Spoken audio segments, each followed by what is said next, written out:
ওয়ালাইকুম আসসালাম ওয়া রাহমাতুল্লাহি ওয়া বারাকাতুহু। জাহিদ ভাই দক্ষিণ কোরিয়া থেকে জানতে চেয়েছেন, দক্ষিণ কোরিয়াতে বা পশ্চিমা বিশ্বতে বা আমেরিকা বা অমুসলিম দেশগুলিতে বিভিন্ন পশু তা জবাই না করে বিভিন্নভাবে হত্যা করে সেগুলো খাওয়া হয়। তো আমরা যারা মুসলিম আছি তারা কি করবে এই মুহূর্তে, সেগুলো খেতে পারি কি না? আর দ্বিতীয় বিষয় ছিল যে আগের যুগে পশু শিকার করা হতো অথবা পাখি শিকার করা হতো, সেটা কিভাবে খাওয়া হতো? জি, সুন্দর প্রশ্ন। এই প্রশ্নের উত্তর সরাসরি সূরা আল কোরআনের সূরা আল মাইদার ৩ নম্বর আয়াতে দেওয়া হয়েছে। আপনার প্রশ্নের উত্তরটি সূরা আল মাইদা ৩ নম্বর আয়াতে উল্লেখ করা হয়েছে। আল্লাহ তাআলা বলছেন, হুররিমাত আলাইকুমুল মাইতাতু ওয়াদ-দামু ওয়া লাহমুল খিনজির ওয়া মা উহিল্লা লিগাইরিল্লাহি বিহি ওয়াল মুনখানিকাতু ওয়াল মাওকুযাতু ওয়াল মুতারাদ্দিয়াতু ওয়ান নাতিহা ইলা আখিরের আয়াত। এই আয়াতে উল্লেখ করা হয়েছে, আল্লাহ তাআলা বলছেন, তোমাদের জন্য হারাম করা হয়েছে মৃত্যু জন্তু, রক্ত, শূকরের গোশত, আল্লাহ ছাড়া অন্যের নামে যেটা জবাই করা হয় সেটা, গলা চিপে যেটা মারা হয়, হত্যা করা হয় সেই জন্তু, প্রহার করে পিটিয়ে প্রহার করে মেরে যেটাকে হত্যা করা হয়, মারা হয়, সেই জন্তু হারাম।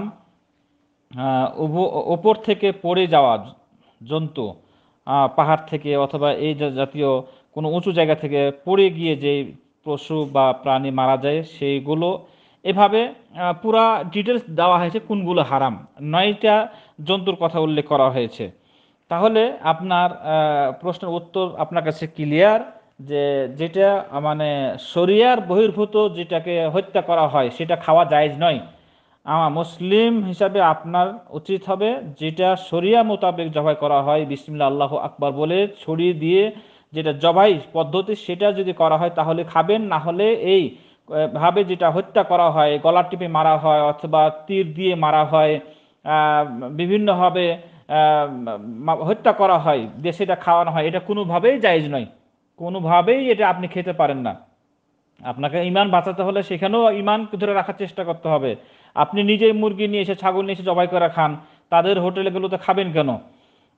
এটা ঈমানের পরিচয়। ঈমানেরকে টিকিয়ে রাখতে হলে অবশ্যই আপনাকে ত্যাগ স্বীকার করতে হবে, কষ্ট করতে হবে। সেই সমস্ত দেশে, কাফের দেশে তো ঈমান টিকিয়ে রাখা খুবই কঠিন। হ্যাঁ, তারপরও আপনাকে চেষ্টা করতে হবে। আর স্বীকার করার বিষয়টা যেটা বলছেন, হ্যাঁ, স্বীকার সেই যুগে করা হতো, স্বীকার করার কথাও এখানে উল্লেখ করে দেওয়া হয়েছে। পরের যে আয়াতের পরের অংশ আমি উল্লেখ করিনি, সেখানে উল্লেখ করা হয়েছে যে তবে যা তোমরা জবাই করতে পেরেছো তা ছাড়া, তার মানে এই এই অংশ থেকে বোঝানো হয়েছে যে শিকার, তীর দিয়ে শিকার করা হয়েছে একটা পাখিকে, ধরেন পাখিকে শিকার করার পরে যদি ওই পাখিটা মানে শিকার করার পরে জবাই করার সুযোগ হয়েছে তাহলে সেটাকে খেতে পারবেন। আর যদি জবাই করার সুযোগ হয়নি, ওই তীরের আঘাতেই মারা গেছে, তাহলে সেটা আপনি খেতে পারেন না। অথবা ওই পাখি, তীর লেগেছে, পাখিটা পানিতে গিয়ে পড়ে গেছে, তো সেই পাখিটাও আপনি খেতে পারেন না। কারণ হতে পারে পানির এই মানে যে একটা যন্ত্রণা, ডুবে গিয়ে মারা গেছে হতে পারে, সেই কারণে সেটাও আপনি খেতে পারেন না। তো শিকার করার পরে যেটাকে জবাই করার সুযোগ হয়েছে সেটা আপনি খেতে পারবেন, তাছাড়া শিকার করলেও আপনি সেটা খেতে পারেন না।